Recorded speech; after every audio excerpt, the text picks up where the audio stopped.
Welcome to Mr. George's Science Facts. These are little shorts that I'm going to make covering different subjects that'll help you understand the way that the ACT tests for science. We're going to keep these short and sweet. The first thing we're going to talk about is setting up an experiment.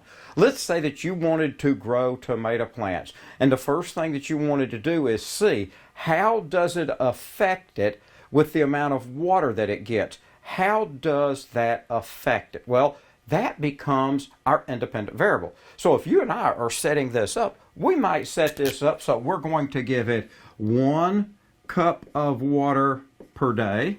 Let's get scientific. Instead of saying 1 cup, we're going to say we're going to give this 100 milliliters per day.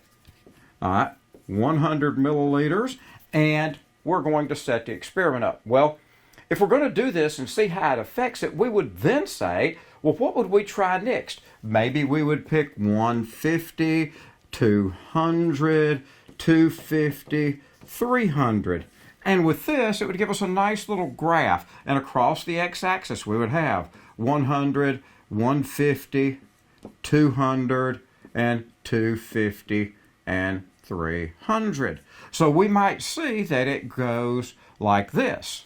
Or it could go like this. We just don't know. That's what we're going to do the experiment. So this would be the independent variable. That is what we, the ones running the experiment, are setting up the experiment to do. Now the dependent variable, how are we going to determine that the plant is getting better or worse?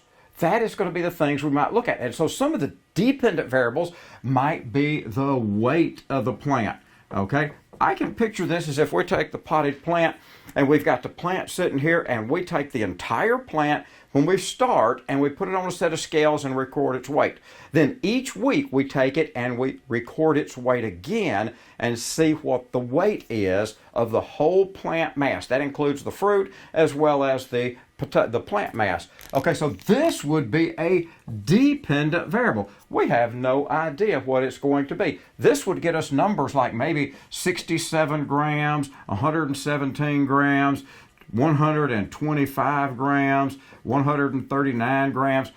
The numbers are just all over the place. That's how you know it's a dependent variable. Another dependent variable might be the height of the plant. And so we might measure it in centimeters. And so we would have that. Each week we'd find the highest point on it, put the ruler on it, and measure it. That would be dependent. Another dependent variable we might look at is the number of blooms on it. We have no idea what this might be, but it would be a number we would write down each week, and then maybe later we would add the dependent variable, the number of tomatoes, or even the tomato mass, the fruit mass that it had presented. So what I wanted you to pick up on just this little short is how we set up an experiment and how we tell when something is an independent variable. That means it's something that we set up. That's what we're trying to vary to see what happens to the dependent variable. And then the best way to tell is when you look at the numbers in a table, nice round numbers, independent variable. And they're stepping up in an even steps because it makes a nice graph.